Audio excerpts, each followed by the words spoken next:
Bonjour tout le monde, bienvenue à un nouvel épisode de la semaine de Sur le chemin du sommet. On va parler des clients avec qui on travaille, qui travaillent de nuit, puis comment est-ce qu'on travaillerait avec eux. Je vais remplacer Phil aujourd'hui parce que Phil, il file vraiment pas. J'entends des voix.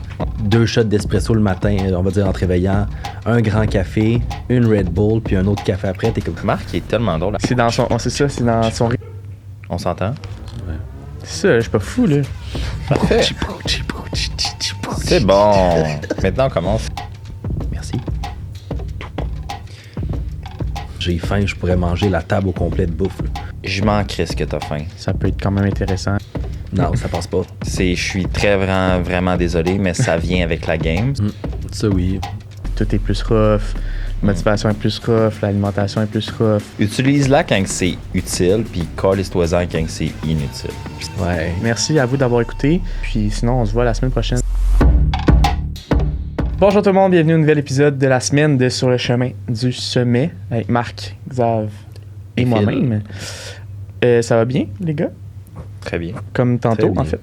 Marc, il est tellement drôle. À chaque fois qu'il start, il doit tout le temps faire son petit point. Oui. Ouais, mais c'est pour être sûr qu'on m'entend bien. C'est ton rituel. Ça prime ton système nerveux à comme être ready to action. Je fais du beatbox. C'est dans son rituel. Il faut qu'il le fasse. C'est sa routine, son self-care. Il est un petit peu... Plus que t'es routinier, plus que ton cerveau tombe à off. Fait que moins que t'as de friction de certains comportements. Ça, c'est vrai, man. Ça, j'adore ça. C'est pour ça que j'ai commencé à faire de la posturo. Okay, la superstition, pour vrai, c'est pas rare que dans les sports, les athlètes, ils vont en avoir. Là. Fait que moi, je suis sûr qu'il y a un... On parlera pas pantoute de ça, mais là, c'est vraiment une grosse tangente. Mais tu sais, mettons, dans les sports, mettons au hockey, genre de tout le temps lancer le même patin en premier, puis il y a certaines habitudes de même qui vont aider vraiment beaucoup les athlètes. Ouais. Puis même chose dans notre sport, mettons dans le gym, tu sais comment tu vas te setter pour un squat, tout le temps pareil, là, le même petit pas, c'est comme ça... Ça standardise. Ouais, exactement. Ouais, je suis d'accord. Fait que continue de faire ton petit point, Marc. Mais Fais oui, ton beatbox. C'est ça la meilleure affaire dans n'importe quel comportement. Faire du beatbox. Ouais. Parfait. C'est bon. Maintenant, on commence l'épisode. Ouais, aujourd'hui, on va parler du travail de nuit. On va parler des clients avec qui on travaille, qui travaillent de nuit, puis comment est-ce qu'on travaillerait avec eux. Je vais remplacer Phil aujourd'hui parce que Phil, il file vraiment pas. Phil, il y a la petite paupière qui saute un peu. Là. Il en manque de magnésium. Là. Mais non, c'est ça. Fait que quel truc on peut donner à des gens qui ont une structure de nuit, que souvent l'appétit va être plus difficile, tout est un peu chamboulé, l'énergie, tout ça. Fait que, est-ce que, premièrement, vous avez des clients, mettons, policiers ou peu importe, qui ont des chiffres de nuit? Moi, j'en ai pas, mais première des choses, Philippe, c'est qui les travailleurs de nuit? Juste pour mettre un contexte. Les pompiers, les policiers, les infirmières, les médecins. Certaines personnes qui travaillent dans des usines. Les mécaniciens, souvent. Les gars, ces temps-ci. Les chauffeurs de taxi. Les gars de neige. On s'entend? Ouais. C'est ça, je suis pas fou, là. Parce qu'il entend depuis tantôt, il entend du bruit. J'entends des voix. Ouais, il fait c'est la vraiment fatigue. pas. Ouais, c'est la fatigue. Fait que c'est ça, non. Fait que non, les gars qui travaillent sans neige, ils se font encore au milieu de la nuit. Ouais. J'en ai une couple comme ça. Mais ouais, ça c'est ma compréhension de ce qui travaille de nuit. J'en ai aussi 2. Mais première des choses, c'est sûr que la structure alimentaire va rester la même, approximativement. Tu vas pas, on va dire, manger pour la majorité, là, après il y a des cas par cas. Mais reste que ça va dépendre surtout de la personne. Comme tu avais parlé de la faim, de tout ce qui est son appétit. Dans un sens, au courant de la nuit, il y a des moments que c'est définitif qu'il y aura moins faim. Quoi que ce soit, après, veut pas, s'il fait des mix de jour, nuit, c'est beaucoup plus dur aussi pour cette personne-là à venir gérer parce que ça se peut que son déjeuner, c'est son repas avant de se coucher ou whatever. Puis t'es comme, quoi que ce soit. Fait que, Phil, as-tu des exemples? Ouais, ben moi j'ai beaucoup de... En fait, j'en ai un qui travaille de nuit, c'est stable, genre. Ça, je trouve, c'est facile, il n'y en a pas de problème. C'est juste quand tu sets la base à, tiens. Ouais, mais moi, ce que je trouve dur, c'est les shift work. Tu sais, quand, justement, mettons, les policiers, ils vont faire jour sur nuit, puis ça, c'est rough, parce que aussitôt qu'ils arrivent dans les nuits, là, dans le check-in, je le vois, là, tout est plus rough, la motivation est plus rough, l'alimentation est plus rough, fait que quoi, c'est sûr qu'il y a des trucs pour aider ça. Aussi, la gestion d'horaire aussi, là, c'est tough. Tu veux pas, tu te lèves, il fait noir, tu vois jamais de soleil, là, fait que c'est vraiment rough de te setter une structure qui a du sens, là. Fait que, ouais, on peut y aller avec des trucs, mettons, qu'on peut donner. Moi, j'en aurais un de base. Quand que tu as des swing shifts, mettons, tu passes de... Moi, j'ai une cliente, Maïka, qui travaille comme lab tech pour les MRI, je pense, dans un hôpital. Puis elle fait des fois des nuits, puis le lendemain, elle fait genre un jour. Fait que tu sais, elle finit, elle dort à peine, puis elle reset, genre. Comme ces journées-là, là, va pas t'entraîner de base. Genre, crisse-toi pas dans la merde pour rien par principe d'aller t'entraîner. Fait que sois conscient que dans des périodes d'adaptation où tu changes de shift ou quand tu changes d'horaire, ça peut être plus difficile sur ton corps. Fait que force pas ton corps à faire des choses qu'il a probablement pas l'énergie à faire. Ça, c'est comme first step. Permet à ton corps d'avoir des ressources. Puis, ce que j'aurais tendance à faire aussi pour l'aspect plus de sommeil, ça serait le plus possible de, quand tu dors, mettons, quand tu es de nuit, puis que tu dors la journée, le plus possible comme quelqu'un de tous les jours, essaie de te restreindre le plus possible quand tu vas te coucher de ton environnement externe pour recréer ton propre rythme jusqu'à temps que tu aies soit besoin de changer ou autre chose. Je sais pas si vous comprenez un peu. Ouais. Fait que, tu sais, de t'isoler, de mettre le plus possible de dim light, de pas avoir de sonnerie, de pas avoir de bruit, de se mettre dans un... C'est juste de comme t'isoler pour que ton corps soit capable d'avoir son propre rythme de sommeil, pour qu'il soit au moins capable d'être au moins stable quand que ça vient à ça. Moi, ce serait mes first 2 basic steps pour juste bien être puis avoir l'énergie pour fonctionner dans des chiffres comme ça. Ça, oui. Une des affaires qui est de base, là, c'est genre manger quand t'as faim. De pas nécessairement... Si, par exemple, t'as un repas qu'il faudrait que tu manges à telle heure puis t'as pas faim, moi, je dirais attends. Pour la majorité, avec le temps aussi, à force que la personne le fait, elle s'habitue puis son corps se place dans un sens. Moi, j'en ai 2, ça fait quoi, 4 ans qu'ils font ça? Puis j'ai aucun problème, là. J'ai coach, puis la structure est la même, j'ai aucun problème. Les 2 gars, c'est des beasts. Puis pour vrai, ils mangent quand ils ont faim, quand ils travaillent de nuit, quand eux font du déneigement. Puis dans l'été, on va dire, ils travaillent dans une sablière, puis tout ça, genre, puis ça va super bien leur affaire. Fait que j'ai rien à dire. Fait que c'est sûr qu'avec le temps, à force d'être dedans, ton corps s'habitue, tu t'habitues aussi. Fait que tu trouves toi-même des outils par rapport à, OK, ben, je sais que dans cette situation, je fais telle affaire, dans telle situation, je fais telle affaire aussi par rapport à qu'est-ce qui est le mieux pour eux. Tu as parlé de tamiser les lumières, mettons, quand tu veux pas être réveillé nécessairement, mais d'utiliser la lumière aussi à l'inverse quand, mettons, tu travailles de nuit, puis que t'as pas, comme j'ai dit tantôt, tu n'as pas accès à du soleil jamais. Là, fait qu'utiliser des lampes, là, ça peut être quand même intéressant pour ces gens-là. Sinon, souvent, moi, je vois que en termes d'appétit, c'est souvent mieux d'avoir des petites collations comme fréquentes dans la journée que des repas. Là. C'est des trucs liquides aussi, ça peut être intéressant. Ouais. Ça peut être intéressant. Est-ce que vous savez pourquoi exactement, mettons? Juste par curiosité, parce que moi, j'ai pas la réponse absolue. Non, je pense. En fait, je pense que ça dépend des gens aussi. Là. Comme moi, mettons, tu me mets de nuit, j'ai faim autant que j'ai quasiment plus faim. Moi, c'est ça l'affaire. Mais je vais me lever. Mettons, j'ai un vol à 4 h du matin, je me lève à 2, je peux déjeuner sans problème. Là. Ouais. Mais tu sais, moi, ma théorie là-dessus, c'est simplement, on s'entend que le corps, il aime l'homéostasie, il aime ça être pour le monde, le ballon, être kiff-kiff, être equal. Fait que quand tu te mets à switcher des horaires, le système, il sait plus exactement où qui est. Mais tu sais, si c'est du occasionnel, comme nous, mettons, je pense peut-être pour ça.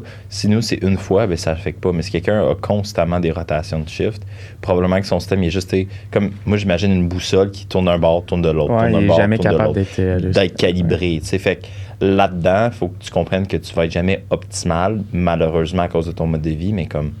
Tu peux. Exactement. Tu fais le mieux que tu peux avec les ressources que tu as, surtout au niveau de ton temps, puis ton appétit, puis ton training. Là. Ouais. Mais tu sais... Ça peut aller avec la fatigue aussi, comme il y a 2 extrêmes. Là. Moi, on va dire, je vais me donner un exemple, mais j'ai des moments que j'ai mal au cœur si je suis fatigué, puis il y a d'autres moments, j'ai faim, je pourrais manger la table au complet de bouffe. Puis on dirait que j'ai pas de fond, là, puis ça arrête pas, puis je suis comme crip. Fait que j'imagine, il y en a beaucoup des fois, s'ils n'ont pas d'appétit, c'est juste parce que peut-être que pour eux, ils réagissent comme ça. Après, comme j'ai dit, niveau physiologique, etc., j'aurais pas la réponse.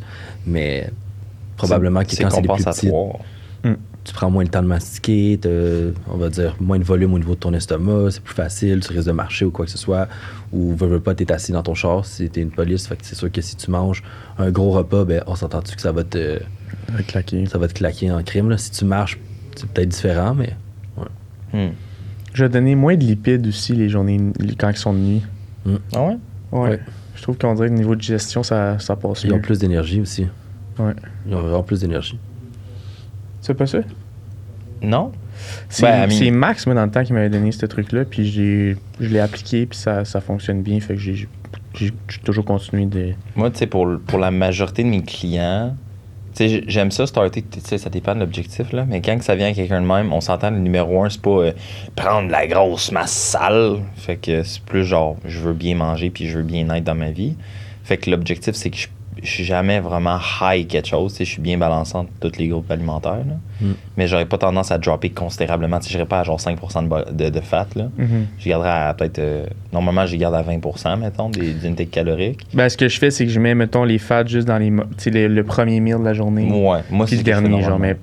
Dans le milieu, j'en mets pas. Ouais, ben, moi, c'est ce que je ferais normalement, mettons. Je mettrais plus de fat. J'ai tendance à mettre plus de fat le matin. J'aime ça en mettre un peu le soir, des fois avant le training, mais pour le restant des repas, à moins que j'aille besoin de booster. Comme il me disait, j'ai fait un gars qui il travaille pas sur des shifts, mais juste booster ses calories, je vais mettre des phases en tout sur un repas pour booster les calories totales, mais peut-être que je vais essayer ça. Ben, merci, coach. Ça, je l'avais vu, on l'avait vu avec Frank aussi, on en avait parlé. Je l'ai pas appliqué encore parce que, comme j'ai dit, les deux seules personnes que je sais qui font ça, c'est des mix entre jour, soir, etc. Puis ça va super bien de leur côté, ils sont en prise de masse, les deux. Il y en a un, je l'ai mis dans mes transformations, là, puis tout ça, puis il y a eu des super beaux résultats. Mais comme ça fait longtemps que j'ai coach aussi, là, il y en a un, ça fait 3 ans quasiment là, que je coach, fait qu'on en a fait du chemin, là, on en a appris, puis tout ça. Mais oui, ça, je l'ai entendu. Mais sinon, moi, j'aime mieux, c'est con, là, mais moi, j'aime ça, le séparer, les fats even en journée. Dépendamment là, de la personne, parce que j'ai remarqué, il y en a beaucoup, des fois, si t'arrives puis tu mets ben des œufs, quoi que ce soit, ils n'ont pas le temps, ils n'aiment pas ça, ou t'arrives, tu mets genre 45 grammes de beurre de noix, whatever, ils sont comme, c'est un peu dur. Fait 45 grammes de beurre de noix. J'ai fait ça, man. C'est... Moi, j'aime ça, je pourrais pogner 60 grammes, fait que je le bois pas, mais il y en a, là, des fois, tu mets genre 10 grammes d'huile sur avec son repas, puis ils sont comme, non, ça passe pas. Fait qu'à la place, je les sépare tout dans la journée. J'essaie de séparer les carbs un peu plus autour de leur entraînement, puis je dis, bouge-les dans ta journée. Fait que si je t'ai mis souper, puis on va dire collation l'après-midi, puis tu t'entraînes le matin, ben, bouge-les. Quoi que ce soit. C'est un peu plus comme ça que je leur fais fonctionner. Très sharp. Puis je pense que ça va revenir à la fin, comme ce qu'on dit d'habitude. Il faut que chacune des personnes... Merci. Chacune des personnes teste ce qui est mieux pour eux, puis essaye de stick vers ça le plus possible. Fait que c'est pas parce que nous, on donne des fats plus ou moins ou plus que pour toi, il faut que tu les enlèves tout. Exact. Ça dépend de tes préférences. Ça dépend qu'est-ce que tu fonctionnes mieux. Il y en a qui vont fonctionner avec beaucoup plus de carbs. Il y en a d'autres, ça va être avec plus de fat que tu vas mieux fonctionner. Il y en a d'autres, c'est super high protein. Fait que ça dépend de la personne. C'est beaucoup de tests, d'essais, erreurs, de voir qu'est-ce qui marche. À un moment donné, tu trouves la recette gagnante, puis tu continues. Par contre, je fais juste une parenthèse. Si tu travailles de nuit, bourre-toi pas de café. Vis pas sur le café, c'est important. Il y en a, oui, si par exemple tu es fatigué, essaie de peut-être te traîner des collations sucrées, on va dire, compote, un fruit, whatever, qui peut te donner l'énergie là, puis pas utiliser 2 shots d'espresso le matin, on va dire en te réveillant, un grand café, une Red Bull, puis un autre café après, tu vas avoir plus d'effets négatifs. Reste hydraté, bois beaucoup d'eau, mets des électrolytes dedans, whatever, puis essaie de manger peut-être des petites affaires, comme tu avais dit, des collations sucrées, juste pour comme qui n'est pas des bonbons, là, mais on va dire compote, fruits, whatever, de riz, pour t'aider là-dedans. Sharp. J'aimerais ça peut-être qu'on fasse une tangente, parce que là, on parle du travail de nuit, de l'appétit, mettons, qui peut être différente, mais la faim, en général, pas nécessairement pour le travail de nuit, genre la faim, comment vous gérez ça avec vos clients? T'sais, mettons un client qui va être en perte de gras et qui va dire j'ai faim, comment vous faites le lien entre, ou comment vous tracez la ligne entre oui, c'est normal que tu aies faim, tu es en perte de gras, ou genre non, c'est abusé, genre faudrait qu'on monte tes calories, mettons. Je leur demande à quel... Ben, souvent, moi, j'ai un truc là, à quel point tu as faim dans ta journée. Est-ce que tu as trop de nourriture, tu es correct, tu as un peu faim, ou genre tu as faim, tu pourrais manger du chips quasiment. Là. Puis souvent, ouais, il paraît que c'est super sec, j'ai jamais essayé, mais comme... Un peu de Nutella là-dessus, ça passe. Exact, il serait bien content. Fait qu'il y a ça, je joue vraiment avec ça, on va dire, majorité du temps. Puis si tu commences à avoir vraiment faim, là, on est comme, OK, comme, t'as faim où? Parce qu'il y en a qui vont avoir vraiment faim, mais juste à l'heure dans mon ventre. À l'heure du souper. Il y en a d'autres, c'est vraiment au déjeuner. Fait que je vais commencer à augmenter les légumes, les protéines. Si je vois qu'à un moment donné, il y a encore trop faim, ben là, on va pull back un peu, on va augmenter tes calories pendant un certain temps. Peut-être, on va dire, ça va être le temps de dire, genre, pour l'instant, peut-être qu'on a poussé un peu trop loin. Là. Fait qu'on va 1 semaine, 2 semaines de repos, puis on recommence graduellement à cote. Si la personne n'a pas faim, c'est l'inverse. C'est juste, je mets des calories, on va dire des aliments, je dis mange à ta faim. Si t'es pas capable de les finir, c'est pas grave. Éventuellement, ton appétit va se développer parce que faut comprendre que les gens, quand ils voient une structure, on va dire, ils ont mis 1700 calories, la personne va faire « c'est beaucoup ». T'es comme, qu'est-ce qui te dit que c'est beaucoup de nourriture? Puis à la fin, c'est, dans le temps, j'avais des diètes à 850 calories, 1000 calories. T'es comme, Mais là, présentement, toi, avec l'alcool, les restos, etc., tu manges peut-être pour 3000, 2800 calories. C'est juste que le volume alimentaire est tellement plus élevé pour la densité calorique. Fait que graduellement, après, il s'habitue. Fait que, je sais pas si j'étais clair, mais ouais. Puis c'est aussi que la faim est très... tu t'habitues, genre? Tu sais, mettons, à l'inverse, tu sais, mettons quelqu'un qui a pas faim le matin, il fait déjeuner, après 3 semaines, là, il en a besoin de son déjeuner, il a faim. Là. À l'inverse, quelqu'un que tu implémentes à manger... Dropper ses cases. Ouais. Il va avoir faim au début, mais à un moment donné, tu t'habitues. Ou tu commences à faire du jeûne intermittent, mettons, au début, tu as faim, après ça, tu t'habitues. C'est comme, c'est tout le temps un le concept. corps s'adapte. C'est ça. Il va s'adapter à n'importe quoi. Fait que c'est le même principe au niveau de la faim, qui est un signal dans le fond de ton corps. Fait que c'est normal que ça c'est un signal, mais c'est un signal de quoi, à un moment donné, c'est ça aussi. Ouais. Fait que c'est là qu'on ne tombera pas là-dedans parce que je pense que ça peut devenir super compliqué. Moi, j'aurais tendance à dire écoute ta faim quand tu es dans un objectif de base, puis écoute-la pas quand tu es dans l'extrême. Si tu es dans l'extrême de weight loss pour une compétition, je m'en crisse que tu as faim. Je suis vraiment désolé, mais ça vient avec la game. C'est un choix que tu as fait. C'est un choix, puis comme on a dit, si tu te lances dans des objectifs extrêmes, il faut que tu sois conscient dans quoi tu te lances. Fait que il faut que tu comprennes que ça va faire partie de la game. Il va falloir que tu souffres un peu. Puis de l'autre bord de la médaille, quand tu es en gros bulk puis tu n'as pas le choix de pousser les calories, je suis désolé de te le dire, mais il y a du monde qu'il faut qu'il mange en tabarnak pour devenir gros.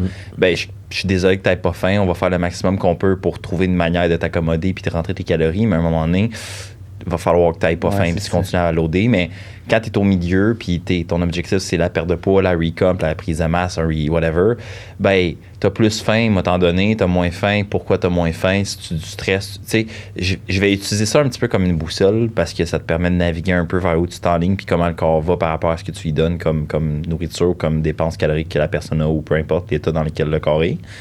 Mais j'utilise pas ça comme signe absolu. J'en demande souvent. Parce que sur une journée normale, ça va donner beaucoup d'informations. Là.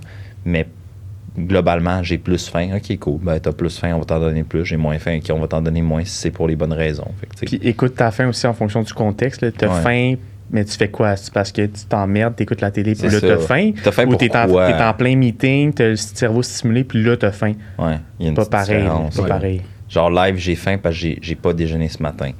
Je vais aller manger. À soir, j'ai mangé comme tous mes repas. J'ai fucking faim parce que, genre, j'écoute un film puis je m'emmerde, fait que là, je veux manger des chips. Je suis pas à la même faim. Fait que utilise-la quand c'est utile, puis calisse-toi-en quand c'est inutile. Je pense que c'est ça. Ça gardait en tête, je vais juste finir avec une petite parenthèse. Comme tu avais dit, si tu es dans le contexte de perte de gras, c'est normal d'avoir certains moments où est-ce que tu as un peu plus faim que d'habitude. Tu es en déficit calorique, ton corps manque de nutriments. Donc, automatiquement, c'est normal. Par contre, tu n'es pas supposé d'avoir faim au point que tu veux arracher une table tellement que tu as faim. Puis que tu fais juste penser à de la nourriture toute ta journée. Fait qu'il y a aussi cette connotation-là. Mais ce qui peut aider avec ton appétit, la faim, là, l'effet de satiété, c'est juste prendre le temps de mastiquer. Ça, il y en a beaucoup qui prennent pas le temps, mais ça peut aider sur la digestion. Pour d'autres affaires, on rentre pas là-dedans.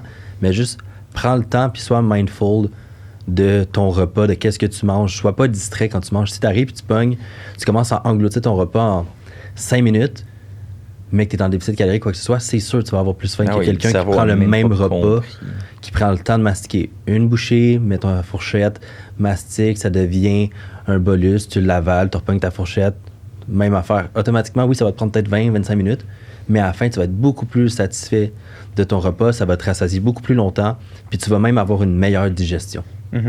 Fait que c'était ma petite parenthèse de la fin. Good, exactement, ça fait le tour. Fait que merci à vous d'avoir écouté. Merci de vous abonner sur YouTube si ce n'est pas déjà fait. Puis nous laisser un avis 5 étoiles sur les autres plateformes aussi. Puis sinon, on se voit la semaine prochaine. C'est notre petit bonbon. Prochain épisode. Bye. Bye. Bye.